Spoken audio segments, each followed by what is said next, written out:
Hey guys, Kira back in another video, and I missed you guys. I missed you guys so much.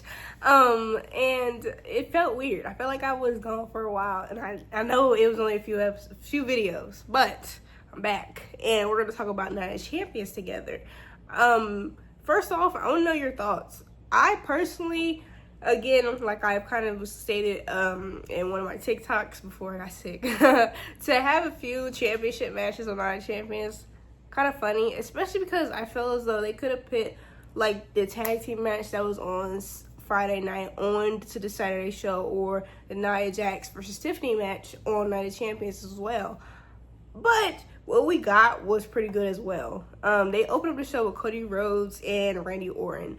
That was so surprising to me, but I wasn't mad at all because that was a great match. And what surprised me in that match was the fact that Cody Rhodes had more of the will to go over than Randy Orton, which that man's been hearing voices. I mean, with Kevin Owens and everything with him, he's been loading up this punt kick. I thought he would have the will and everything to just go at it, you know. So it was very interesting that he did not do that, and Cody Rhodes was the one who had to. But honestly, Cody Rhodes has had the taste of gold, and like the taste of gold on a level he's never had before.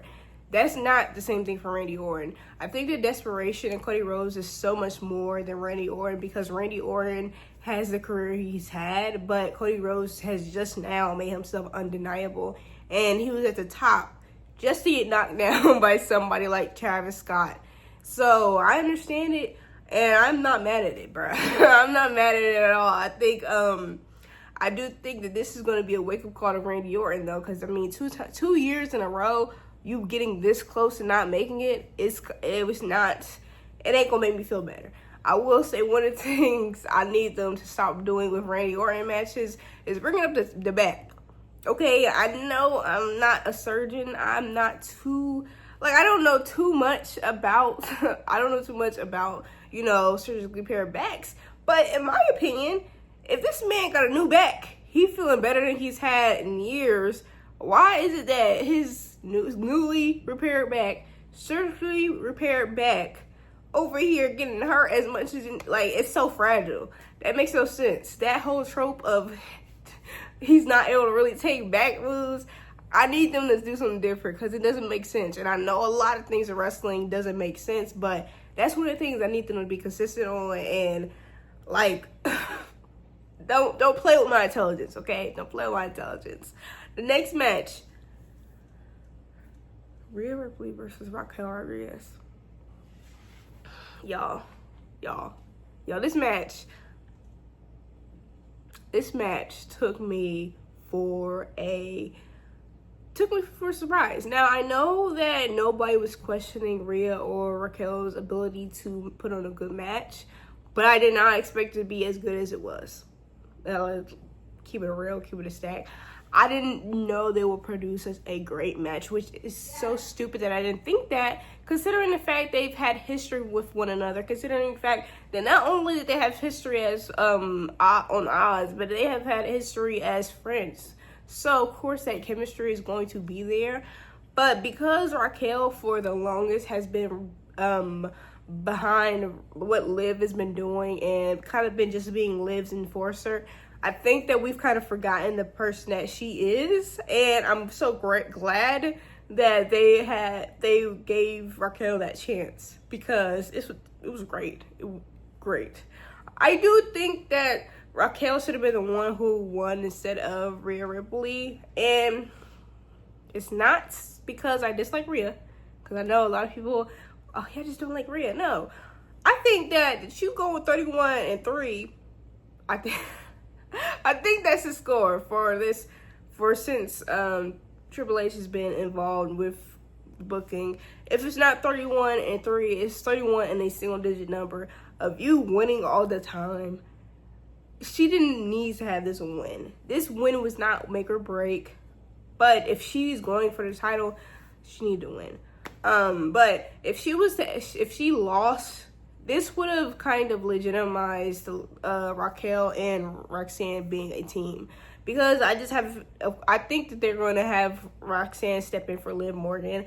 So that just would have made them look like a better team. I know there's not too much competition because that tag team division's dead, but still, we would have thought something about how they're able to work the chemistry they may have together if they was able to get another dub on somebody by working with one another. But I mean, with Rhea, that was one thing that I'm always gonna get right for real. She gonna win her match. She's gonna win her match, man. She's not gonna lose a match, man. Not gonna lose a match at all. Karrion Kross versus Sami Zayn. This is another match. This is another match where I kind of wanted the other person to win. And I did. I wanted Karrion Kross to win because I don't know what's next for him. I don't. And I think they could still pull out a way for them to continue this on. But I really want them to utilize Karrion Kross until, because a lot of us are expressing our opinions and feelings about how he should be used. And I think when that happens, you need to just throw him out there. See what's going to work, what's not going to work. And if it does not work, then you've been justified in not using that character for as long as you have not been using him. But for it to it's working, and I think that they could have made it easier for him to blend into whatever storyline that's next for him. Sami Zayn, I think that Sami Zayn doesn't always need to be a freaking underdog in his matches. Like, the commentary saying, oh, Sami Zayn with that underdog. Like, at this point, you're not an underdog. And if we continue on with the idea that Sami Zayn is always the underdog, I'm going to be mad. I don't want him to win if they put him in the ways to win the heavyweight championship, I don't want it to be, man, Sami Zayn was underdog in this. I don't want to hear that again. I didn't like that storyline for the IC title. It didn't work for me. I didn't feel that. But it was a good match, which a lot of Sami Zayn matches are good. So it's not too much going on. Solo versus Jacob Fatu. Two things. One, I'm not mad at the outcome. Another thing, the outcome may lead to Jimmy Uso getting that title. So, I ain't mad at it. I'm not, but this was a match I've been waiting for. Y'all know, I've said it multiple times. I've been waiting for this match for a long time. So, for them to have this match, them to pull this match off, I would have liked it if they pulled this match off and, like, how do I explain this? If they did not do what they did. If they made this match a little more clean. A lot more clean, actually. I would have liked it if it was borderline clean. I would have liked it if 3 people didn't come out. If 3 people didn't come out, I think I would have liked it a lot more. Because I think we kind of, I don't know. I don't think Solo's skills are magnified as much as they should be when he has 3 people coming out for his aid. I will say that Solo deserves this because this man has been working his behind off, and he's did something different with his character to the point where nobody expected him to do. With all that we really was on him for the Bloodline days, it wasn't because he had a lack of talent. He didn't have that. It's just because he was in Roman's position. So I like how he's now our U.S. champion because he deserves that. He does. I think Jacob is in a very interesting spot because there's nobody there for him. I mean, Tangala did come back. And then we do have a new Bloodline member, Tala, I believe. And I don't know. It's very interesting. We're going to have a different person. Like, we're going to have the originals and some difference. So I want to see what Tonga Lau is thinking. I really cannot wait for Tonga to come back because that is somewhere where I think would be the most storyline with what is going on currently because he had spent the most time with Jacob than everybody. He spent the most time with Jacob. He was Jacob's partner for a while too. So I want to see him kind of think about what side to be on. I want to see that conflict, because he's going to have if he does not have a hard time in deciding what side to go be on, I'm going to be mad. I'm just going to be mad. But with this, I don't want to be tired of the Bloodline storyline, but do something different too. Do something different. Like, I don't know if we're just missing the same, like, maybe we missing what Roman would add, his little spice. We're missing the Roman spice. Asuka and Jade, the Queen of the Ring match, was not surprised at all with this. Jade Cargill being our first black Queen of the Ring. I don't think she is, though, because Lena Vega is Afro-Latina. But this was a shorter match, but it was the correct length. I really wanted Asuka to win because it's Asuka, and she literally is like the person with all the accolades when it comes to this women's division. So I really wanted Asuka to win. I'm just not mad at it because Jade Cargill has the storylines that is just so obvious and it writes itself, along with the idea that I think they're pushing a theme with the women's division on SmackDown, that this is the year of the big three. We've already had Bianca Belair make history and being the second Elimination Chamber winner for the women, being the first two-time, and then we had Naomi winning Money in the Bank. So Jade Cargill winning that Queen of the Ring, it only adds to that storyline, which I think is going to be the major storyline for the women on SmackDown. I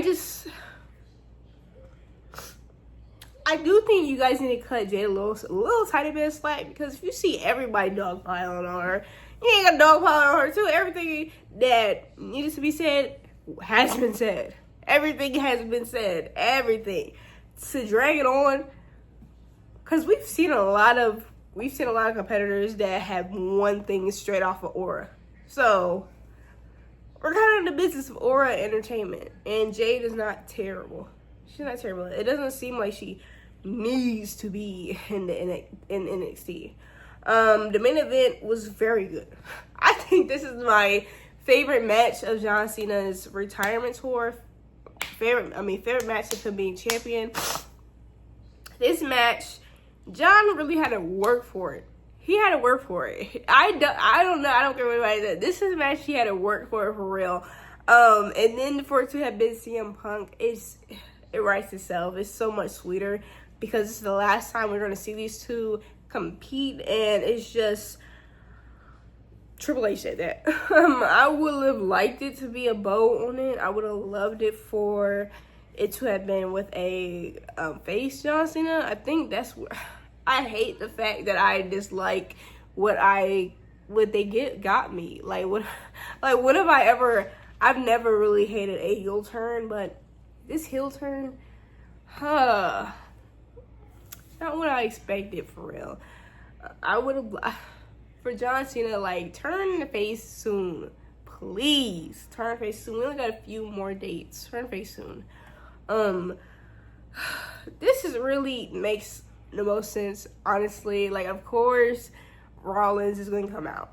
Of course. Penta coming out was crazy. I didn't expect that. But of course, Rollins is going to come out because he's a hater. If he can't have it, CM Punk is not going to have it.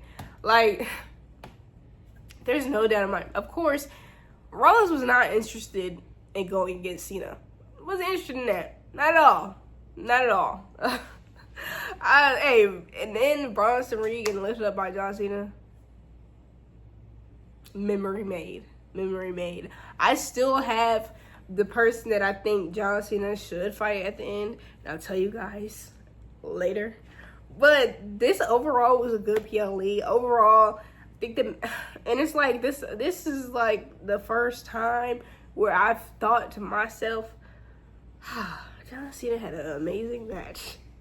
And as a heel, I don't think I've thought that way. So you guys let me know how you guys felt about the PLE, and I'll see you guys next time. Bye.